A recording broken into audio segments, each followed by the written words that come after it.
Hace unos días, en consulta, entró una madre con la cara de alguien que lleva semanas sin dormir bien. No venía a preguntar algo, venía a pedir aire. Se sentó, apretó las manos y me dijo una frase que todavía me resuena. Doctora, mi hijo tiene crisis de ansiedad y tiene 8 años. 8 años. Hay algo que se rompe por dentro cuando escuchas eso. Porque, seamos honestos, muchos adultos recién aprendimos a ponerle nombre a la ansiedad después de los 30.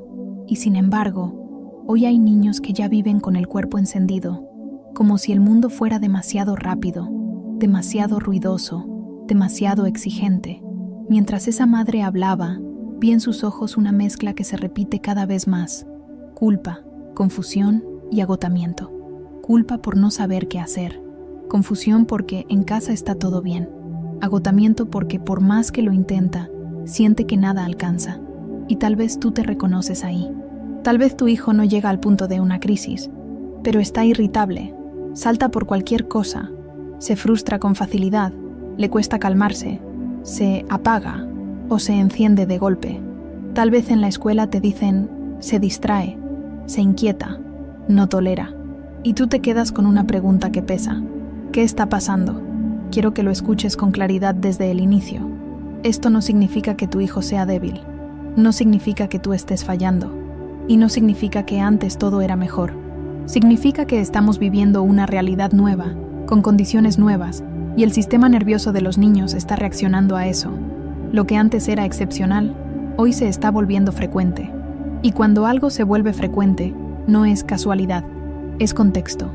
En este video vamos a hablar de ese contexto. Vamos a entender por qué tantos niños están ansiosos tan temprano. No desde el juicio, sino desde el funcionamiento real del cerebro y del cuerpo. Hablaremos de estrés, de sobreestimulación, de hábitos que parecen normales pero tienen un costo, y de un punto que casi nadie menciona: cómo el mundo que construimos para ayudar a nuestros hijos a veces termina dejándolos sin espacio para respirar. Y lo más importante, vamos a hablar de lo que sí puedes hacer. No soluciones mágicas, no culpas, no recetas imposibles, pasos claros, cambios pequeños con impacto grande, porque cuando entiendes lo que está pasando, recuperas algo que la ansiedad te roba, la sensación de dirección. Antes de seguir, necesito que hagas una afirmación simple, para entrar en este tema desde el lugar correcto, sin vergüenza y sin defensas. Si estás dispuesto a mirar esto con honestidad y amor, escribe en los comentarios: elijo entender.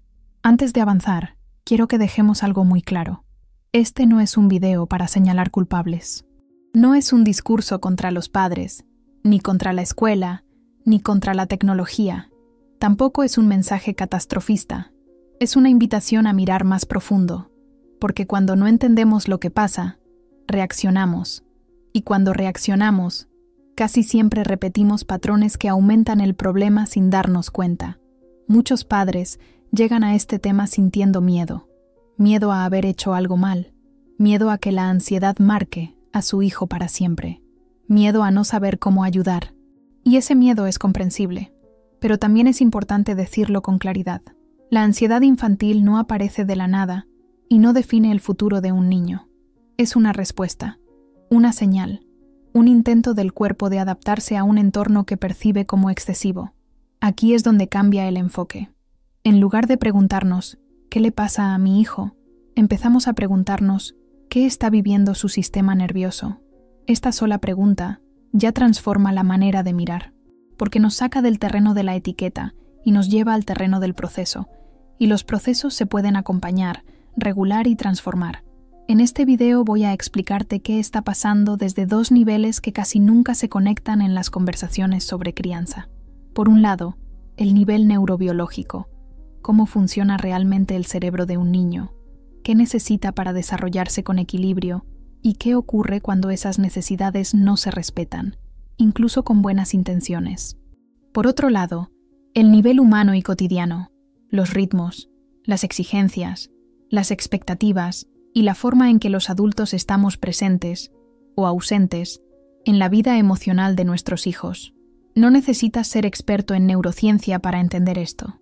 Lo que necesitas es abrir un espacio de observación, porque cuando entiendes cómo se activa el estrés, cómo se regula el sistema nervioso y cómo los niños leen el mundo a través de nosotros, muchas conductas que antes parecían un misterio empiezan a tener sentido. Y cuando algo tiene sentido, deja de asustar. Quiero que sepas algo importante. Entender no te quita autoridad como padre o madre. Te da una autoridad más profunda, una que no se basa en el control constante, sino en la coherencia, la presencia y la seguridad emocional. Los niños no necesitan adultos perfectos, necesitan adultos regulados, disponibles y dispuestos a revisar lo que haga falta. Si llegaste hasta aquí, probablemente no sea por casualidad. Tal vez algo de lo que ya escuchaste resonó contigo. Tal vez estás buscando respuestas distintas a las de siempre, y eso ya es un paso enorme.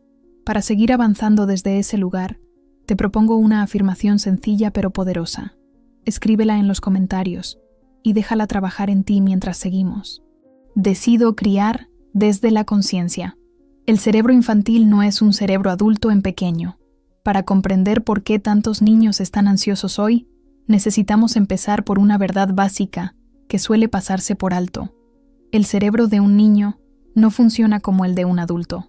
No es una versión reducida, ni incompleta, ni inmadura en el sentido común de la palabra. Es un cerebro en construcción, y esa construcción depende profundamente del entorno en el que crece. Durante la infancia, el cerebro tiene una característica extraordinaria llamada neuroplasticidad. Esto significa que está constantemente moldeándose a partir de las experiencias. Cada estímulo, cada emoción, cada interacción deja una huella. El cerebro infantil aprende observando, sintiendo y adaptándose. No razona primero y siente después. Siente primero y, a partir de ahí, organiza su manera de pensar y de reaccionar. El problema aparece cuando tratamos a los niños como si pudieran procesar el mundo con las mismas herramientas internas que un adulto. Esperamos autocontrol, tolerancia a la frustración, calma sostenida, atención prolongada y regulación emocional, cuando esas funciones todavía están en desarrollo. La parte del cerebro encargada de regular impulsos, emociones y conductas, la corteza prefrontal, no está completamente madura hasta bien entrada la adultez. En los niños, esta zona necesita apoyo externo para funcionar. Por eso, cuando un niño se desborda emocionalmente, no es porque no quiere controlarse, es porque no puede hacerlo solo. Su cerebro aún no tiene la estructura necesaria para regular emociones intensas sin ayuda. Aquí es donde muchos conflictos comienzan. Interpretamos una limitación neurológica como un problema de actitud, y esa interpretación genera más presión, más exigencia y más desconexión. Además, el cerebro infantil está diseñado para desarrollarse en contextos específicos, con ritmos predecibles, con vínculos seguros, con repetición, con juego libre y con espacios donde no se espera rendimiento. Evolutivamente, los niños crecieron en entornos donde podían explorar, aburrirse, moverse y regularse a través del contacto humano. Cuando esas condiciones faltan, el cerebro no deja de desarrollarse, pero lo hace bajo tensión. Esto no es un fallo individual, es un desajuste entre biología y estilo de vida. Los niños no están mal adaptados, están adaptándose a un entorno que no siempre respeta sus tiempos internos. Y cuando el cerebro se desarrolla en un contexto de exigencia constante, empieza a priorizar la supervivencia sobre el equilibrio emocional. Entender esto cambia por completo la mirada. Deja de tratarse de corregir conductas aisladas y empieza a tratarse de acompañar un proceso de desarrollo. Cuando respetamos el momento neurológico del niño, abrimos la puerta a una crianza más realista, más empática y mucho más efectiva. Para integrar esta idea y seguir avanzando desde un lugar de comprensión, te invito a hacer esta afirmación consciente en los comentarios. Respeto el proceso de desarrollo de mi hijo, un mundo acelerado para cerebros que necesitan ritmo lento. Ahora que entendemos cómo se forma el cerebro infantil, es necesario mirar el entorno en el que ese cerebro está creciendo. Y aquí aparece una de las claves más ignoradas de la ansiedad temprana: el ritmo de vida. El cerebro de un niño necesita lentitud, repetición y previsibilidad para organizarse, pero el mundo que le ofrecemos funciona exactamente al revés. Muchos niños viven en una secuencia continua de transiciones rápidas. Despertar con prisa, prepararse corriendo, desayunar entre estímulos, ir al colegio con agendas cargadas, cambiar de actividad constantemente, cumplir horarios, consignas, objetivos, luego actividades extraescolares, volver a casa cansados y, finalmente, buscar una desconexión rápida para poder bajar de todo ese movimiento. No hay pausas reales, no hay silencios, no hay tiempo sin expectativas. Desde el punto de vista del sistema nervioso, esto es fundamental. El cerebro infantil necesita alternar activación con descanso, necesita momentos de expansión y momentos de integración. Cuando todo el día está marcado por la exigencia de atención, rendimiento y adaptación, el sistema nervioso no encuentra espacios para autorregularse.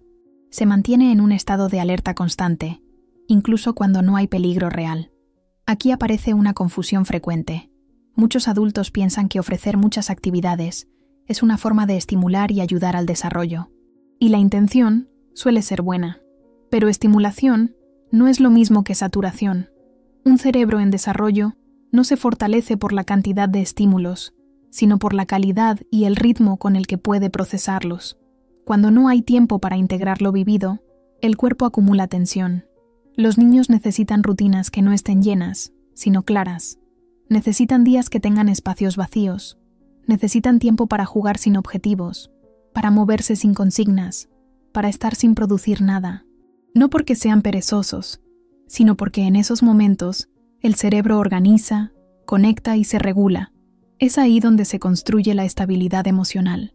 Cuando un niño vive en un entorno permanentemente acelerado, su sistema nervioso aprende que no hay descanso seguro.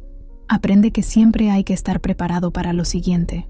Y ese aprendizaje se manifiesta en irritabilidad, ansiedad anticipatoria, dificultad para calmarse y reacciones desproporcionadas ante pequeños cambios. No es que los niños no toleren la frustración, es que muchas veces no tienen un sistema nervioso descansado desde el cual tolerarla. Antes de pedir calma, necesitamos crear condiciones para que la calma sea posible. Para seguir integrando esta mirada y empezar a generar cambios reales, te invito a dejar esta afirmación en los comentarios. Reconozco que mi hijo necesita ritmo, no prisa. Cuando el sistema nervioso vive en modo supervivencia, en este punto es importante dar un paso más profundo, porque muchos padres observan a sus hijos irritables, explosivos o emocionalmente desbordados y piensan que el problema está en la conducta. Pero lo que realmente estamos viendo, en la mayoría de los casos, es un sistema nervioso que vive demasiado tiempo en modo supervivencia. El sistema nervioso tiene dos grandes estados de funcionamiento. Uno está orientado a la acción y la alerta, y el otro al descanso, la recuperación y la regulación. Ambos son necesarios. El problema aparece cuando el primero permanece activado de forma constante. Cuando esto ocurre en un cerebro adulto, ya genera desgaste. Pero cuando ocurre en un cerebro infantil, que aún se está formando, el impacto es mucho mayor. Cuando un niño vive con el sistema de alerta encendido gran parte del día, su cuerpo libera cortisol de forma sostenida. El cortisol es la hormona del estrés. En dosis puntuales es útil, pero cuando se mantiene elevada durante largos periodos, empieza a moldear el cerebro de manera diferente. No es una metáfora, es biología. El exceso de cortisol afecta a áreas clave. La amígdala, que es el centro de alarma emocional, se vuelve más reactiva. El hipocampo, relacionado con la memoria y el aprendizaje, se ve comprometido. Y la corteza prefrontal, responsable del autocontrol, la reflexión y la regulación emocional, tiene más dificultades para desarrollarse con equilibrio. Esto explica por qué muchos niños reaccionan de forma intensa ante situaciones pequeñas. Su cerebro no está exagerando, está protegiéndose. Desde fuera, esto se ve como mal carácter, baja tolerancia o dramatismo. Desde dentro, el niño está viviendo una sensación constante de amenaza difusa.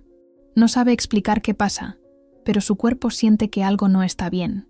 Por eso explota, por eso llora sin razón aparente, por eso le cuesta calmarse incluso cuando el entorno parece seguro. Aquí aparece una idea clave que cambia completamente la forma de educar. La irritabilidad no es mala conducta, es comunicación. Es el lenguaje de un sistema nervioso saturado que no tiene recursos suficientes para expresar lo que siente de otra manera. Cuando entendemos esto, dejamos de reaccionar con castigos automáticos y empezamos a responder con acompañamiento. Acompañar no significa permitirlo todo. Significa primero ayudar al cuerpo a salir del estado de alerta. Ningún aprendizaje real ocurre cuando el sistema nervioso está en modo supervivencia. Primero viene la regulación, luego la corrección. Primero la calma, luego el límite. Cuando los adultos interpretamos correctamente estas señales, no solo reducimos conflictos, ayudamos al cerebro del niño a reorganizarse, a aprender que el mundo puede ser un lugar seguro, predecible y regulable. Para seguir avanzando desde esta comprensión más profunda, te invito a dejar esta afirmación en los comentarios. Elijo ver la conducta como una señal, no como un ataque. Sobre estimulación y dopamina. Cuando el placer se vuelve trampa, vivimos en una era de estimulación constante y los niños están inmersos en ella desde que se despiertan. Sonidos, pantallas, colores, cambios rápidos, información ininterrumpida. Todo esto impacta directamente en el sistema de recompensa del cerebro, especialmente en uno que aún está en desarrollo. Para entender por qué esto genera ansiedad e irritabilidad, necesitamos hablar de la dopamina. La dopamina no es la hormona de la felicidad, como muchas veces se dice. Es la molécula de la motivación y de la anticipación del placer. Se libera cuando el cerebro espera algo gratificante y nos impulsa a buscarlo. En un desarrollo saludable, la dopamina se activa de manera gradual, jugando, explorando, creando, superando pequeños desafíos, interactuando con otros. Son procesos lentos, con esfuerzo y con recompensas sostenibles. El problema aparece cuando el cerebro infantil se acostumbra a picos de dopamina rápidos, intensos y constantes. Muchas experiencias actuales, especialmente las vinculadas a las pantallas, están diseñadas para eso. Imágenes que cambian rápido, estímulos que se suceden sin pausa, recompensas inmediatas sin esfuerzo.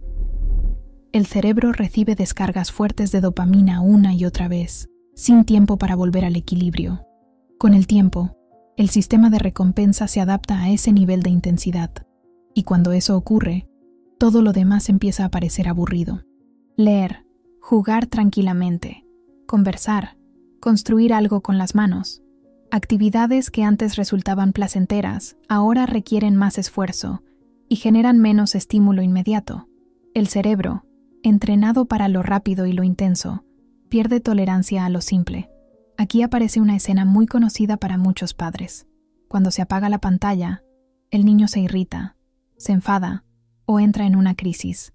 Esto no es un capricho, es una respuesta biológica. El cerebro está experimentando una caída brusca de dopamina y no tiene aún las herramientas para autorregular ese descenso. Lo que vemos como enojo es, en realidad, una forma de abstinencia emocional. Es importante aclararlo. La tecnología no es el enemigo. El problema no es usar pantallas, sino cómo, cuándo y cuánto. Cuando se convierten en el principal regulador emocional del niño, desplazan otras experiencias necesarias para el desarrollo del equilibrio interno. El cerebro aprende a calmarse solo a través de estímulos externos intensos y pierde la capacidad de hacerlo desde dentro. Educar en este contexto no implica prohibirlo todo, sino reequilibrar, volver a ofrecer experiencias lentas, corporales, relacionales, ayudar al cerebro a redescubrir placeres más suaves, pero más estables. Y eso requiere tiempo, paciencia y coherencia del entorno adulto. Para integrar esta reflexión y seguir avanzando, te invito a dejar esta afirmación en los comentarios. Elijo enseñar equilibrio, no estímulo constante. El aburrimiento, la capacidad que eliminamos sin darnos cuenta. En algún punto empezamos a creer que un niño aburrido es un niño mal atendido, que si no está ocupado, estimulado o entretenido, algo está fallando. Y, sin embargo, desde el punto de vista del desarrollo cerebral, el aburrimiento es una de las experiencias más necesarias y más valiosas de la infancia. Cuando un niño se aburre, ocurre algo fundamental. El cerebro deja de reaccionar a estímulos externos y empieza a generar contenido interno. Aparecen la imaginación, la curiosidad espontánea, la capacidad de crear, de explorar y de sostenerse a sí mismo. El aburrimiento es el espacio donde el cerebro integra lo vivido, conecta ideas y fortalece la tolerancia a la frustración. Sin ese espacio, el desarrollo emocional queda incompleto. El problema es que hoy casi no existe lugar para ese vacío. Ante el menor signo de incomodidad, intervenimos. Ofrecemos una pantalla, una actividad, una distracción. No porque seamos malos padres, sino porque nadie nos enseñó el valor de no hacer nada. Pero cuando llenamos todos los espacios, el cerebro del niño no aprende a autorregularse, aprende a depender. Un niño que nunca se aburre no desarrolla la capacidad de estar consigo mismo, no aprende a gestionar la incomodidad leve, ni a transformar ese malestar en juego, pensamiento o creatividad. Más adelante, esto se manifiesta como intolerancia a la espera, ansiedad ante el silencio y dificultad para conectar con el propio mundo interno. Es importante entender que aburrirse no es lo mismo que sentirse solo o abandonado. El aburrimiento saludable ocurre dentro de un entorno seguro, donde el niño sabe que el adulto está disponible, aunque no intervenga. Esa presencia tranquila es lo que permite que el sistema nervioso se relaje y explore sin presión. Cuando devolvemos el aburrimiento a la infancia, no estamos quitando algo, estamos devolviendo una habilidad perdida. Le estamos enseñando al cerebro que no todo estímulo tiene que venir de fuera, que puede generar bienestar desde adentro. Y esa es una base enorme para la regulación emocional futura. Muchos problemas de ansiedad no nacen del exceso de dificultad, sino de la falta de espacios donde no se espera nada. El silencio, el tiempo libre y el juego no estructurado no son premios, son necesidades biológicas. Para integrar esta idea y empezar a aplicarla de forma consciente, te invito a dejar esta afirmación en los comentarios. Confío en el valor del aburrimiento para el crecimiento de mi hijo. El estrés se transmite. La corregulación emocional entre padres e hijos. Ahora llegamos a uno de los puntos más sensibles y también más transformadores de todo este proceso. Porque no podemos hablar de ansiedad infantil sin hablar del estado emocional de los adultos que rodean al niño. No desde la culpa, sino desde la responsabilidad consciente. Los niños no solo aprenden de lo que les decimos, aprenden sobre todo de cómo estamos. El sistema nervioso de un niño no se regula solo, necesita otro sistema nervioso más maduro que lo acompañe. A esto la neurociencia lo llama corregulación. Antes de que un niño pueda calmarse por sí mismo, necesita experimentar muchas veces la calma junto a un adulto que esté regulado. No es una enseñanza teórica, es una experiencia corporal. Los niños son extremadamente sensibles al estado interno de sus cuidadores. Perciben el tono de voz, la tensión del cuerpo, la forma de respirar, la presencia real o la ausencia emocional. No necesitan que les digamos, estoy estresado. Lo sienten, y su sistema nervioso responde en consecuencia. Si el adulto vive en alerta constante, el niño aprende que el mundo es un lugar que exige hipervigilancia. Esto no significa que los padres no puedan cansarse, frustrarse o tener días difíciles. Eso es humano. La diferencia está en si ese estado es puntual o permanente. Cuando el estrés se vuelve el clima habitual del hogar, el sistema nervioso del niño se organiza alrededor de esa señal. Aprende que no hay descanso seguro, que siempre hay algo por lo que preocuparse.